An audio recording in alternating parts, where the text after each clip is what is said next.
Bonjour à tous, aujourd'hui on va faire une petite leçon à destination des parents sur les compléments à 100. Donc le but du jeu ce sera de faire en sorte que vos enfants revoient et connaissent par cœur leurs compléments à 100. Pour commencer, qu'est-ce qu'un complément à 100? Eh bien c'est très simple. Si j'ai 10, il faut que je sache combien il faut que je rajoute pour aller à 100, donc là c'est 90. Donc il va falloir qu'ils apprennent ça par cœur. Pour apprendre ça par cœur, on va travailler en 3 étapes. D'abord, on va construire les compléments à 100 avec les élèves. Ensuite, on va leur faire mémoriser ces compléments à 100. Et troisième étape, on va s'entraîner avec un petit jeu. C'est parti pour la première étape. Donc, première étape très simple. Vous allez proposer cet exercice-là à vos enfants. Donc, je vous montre. Donc à chaque fois, il y aura 10 plus quelque chose, il faudra trouver ce que c'est pour faire 100. Alors soit vos enfants, ils savent le faire par cœur, ce qui est normalement le cas à cette période de l'année, et ils les écrivent très bien. S'ils n'y arrivent pas, il faut leur proposer du matériel pour les aider. Donc là, on va se resservir des dizaines et des unités qu'on avait utilisées dans le jeu du banquier. Ici, on n'aura besoin que des dizaines. Donc on va leur demander 100. C'est combien de dizaines? Bon, 100, c'est 10 dizaines. Donc, vous allez leur donner les 10 dizaines. Donc, on leur donne 10 dizaines comme ça. Et ensuite, puisque dans le premier cas de ma fiche, c'est 10 plus quelque chose égale 100, eh bien, on va leur dire 10, c'est ça. Donc, qu'est-ce qui te reste de l'autre côté pour avoir 100? Et ils regarderont qu'ils ont donc 9 dizaines de l'autre côté, 90.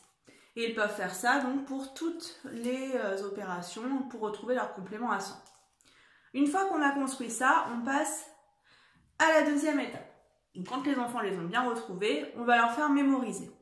Pour leur faire mémoriser, là, il faut vraiment faire du par cœur. Donc, moi, ce que je propose, c'est juste de dire par exemple 10 et eux, ils doivent dire 90. 20, eux, ils doivent dire 80. 30, ils doivent dire 70. Voilà, sans plus de réflexion que ça, c'est vraiment histoire que ça rentre parfaitement dans leur tête. Et la troisième étape, une fois qu'ils maîtrisent bien les compléments, vous les avez bien vus avec eux, c'est un petit jeu de Mistigris que je vous propose tout de suite. Donc je vais vous expliquer ça. Alors juste par rapport au matériel, les cartes elles sont disponibles dans le descriptif de la vidéo si vous avez besoin. Et puis sinon, vous pouvez les fabriquer comme je l'ai fait moi. Allez, je vous explique ça tout de suite. Voilà donc mes cartes de Mistigris. Alors dans ces cartes, j'ai des dizaines entières.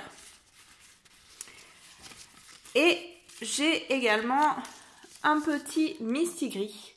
Ce Mistigris, il ne faudra surtout pas que je l'ai à la fin de la partie dans mon jeu, sinon j'aurais perdu. Alors, pour jouer à ce jeu, je commence à distribuer les cartes entre mes deux joueurs. Donc je fais ça rapidement.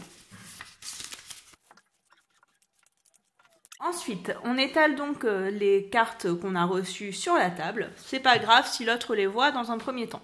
Maintenant, le but du jeu, ça va être de se débarrasser de nos cartes. Le gagnant, ce sera celui qui n'aura plus de cartes en premier.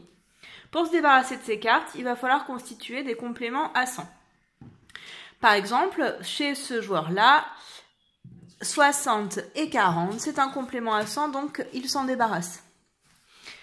Maintenant, ce joueur-là, on regarde, ici, il a 20 et 80, donc il peut s'en débarrasser également, d'accord? Une fois qu'on s'est débarrassé des premières cartes comme ça, on va récupérer ces cartes dans sa main. Et cette fois-ci, il ne faut plus que l'autre joueur les voie, d'accord?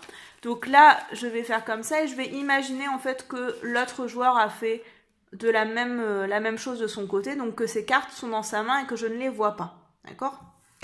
Alors, maintenant, le but du jeu, ça va être de prendre les cartes dans la main de l'autre pour continuer à constituer nos paires. Donc, par exemple, celui-ci, il va jouer et il va piocher au hasard, il ne voit pas, une carte dans la main de son adversaire. Donc, par exemple, hop, je pioche ça, donc je regarde et là, je peux à nouveau constituer une paire. Maintenant, c'est à l'autre de jouer. Donc, hop, il va prendre une carte au choix. Tac. Là, 90. 90 et 10, 100. Donc, je peux m'en débarrasser également. C'est ensuite à celui-ci de jouer, donc il va prendre hop, tac et tac. Et enfin, c'est à l'autre de jouer, donc cette fois-ci, il va prendre une petite carte également. 60 et 40, 100, donc c'est celui-ci qui a perdu, puisqu'il avait le mistigris.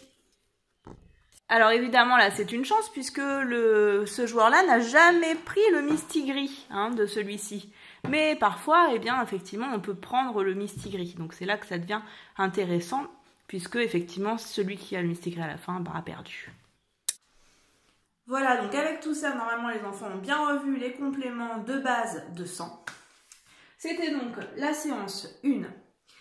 Dans la prochaine vidéo, on fera la séance 2 où là je proposerai des compléments un petit peu plus compliqués. Par exemple, on partira de 12 et il faudra savoir comment faire, qu'est-ce qu'il faut rajouter pour aller jusqu'à 100. Donc on s'appuiera sur ce qu'on a fait aujourd'hui pour pouvoir trouver ça plus facilement. Allez, bon travail!